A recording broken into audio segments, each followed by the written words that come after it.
Hello everyone. Hope you had a less than manic Monday. And being Monday means spooky places.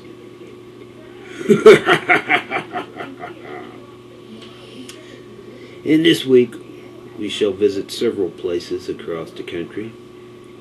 Starting out in Cimarron, New Mexico. At Colfax Ghost Town, one can encounter the Weeping Lady of Colfax, who usually appears in the back row of a combination church/schoolhouse there.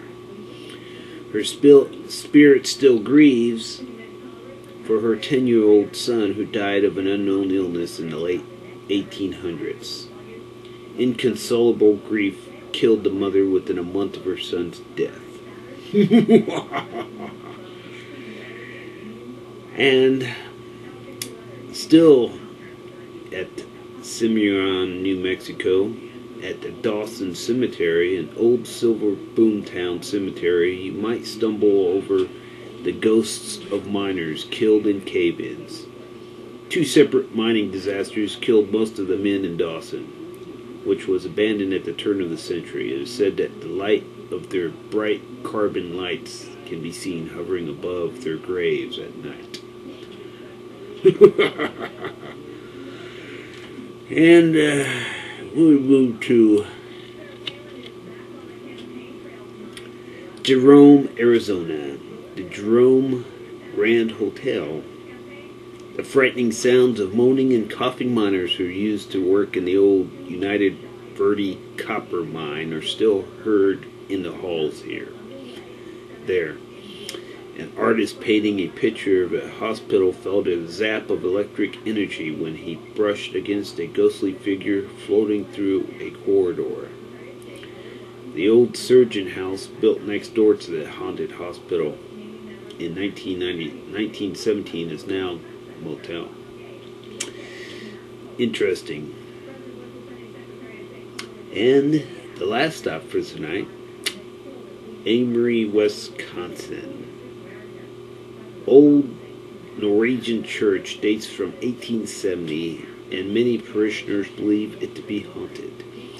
Hushed voices are traced to the inside walls, conversations coming from empty pews, and the church bell has a way of ringing all by itself when no one is around. The bell ringing started in June 1981. Since then, the bell has rung by itself when any of the congregation had died of natural or unusual causes on several occasions. Some investigators have suggested a phantom congregation from long ago has returned to this simple country church and rings the bell. I find this interesting because 2 years ago I went to my vacation to my grandmother's house in Indiana, and her doorbell rings. In fact, it's the third doorbell that they've installed, and it rings at odd periods of time. It rang 3 in the morning the first night I was there. Didn't ring again until the night I was getting ready. I was leaving Sunday morning, well, Sunday afternoon, and it rang Saturday night, Sunday morning, about 3 in the morning. And in fact, the doorbell, the original doorbell that was on there before it started, let me rephrase that. My grandfather, the last thing he did before he died was install a doorbell. And shortly after his death, the mysterious doorbell started ringing, so they replaced it. But it continued to do these random ringings, and the last thing I talked to my grandmother a couple days ago, it's still ringing, and this is the third doorbell that they've installed. And each one is different, and being that a doorbell is basically electrical charge, it could be, in fact, some ghostly apparition, possibly my grandfather, ringing the doorbell. Because if a ghost can zap the energy from your batteries and flashlights and stuff, I don't see why it wouldn't be able to redirect that energy into causing a doorbell to ring.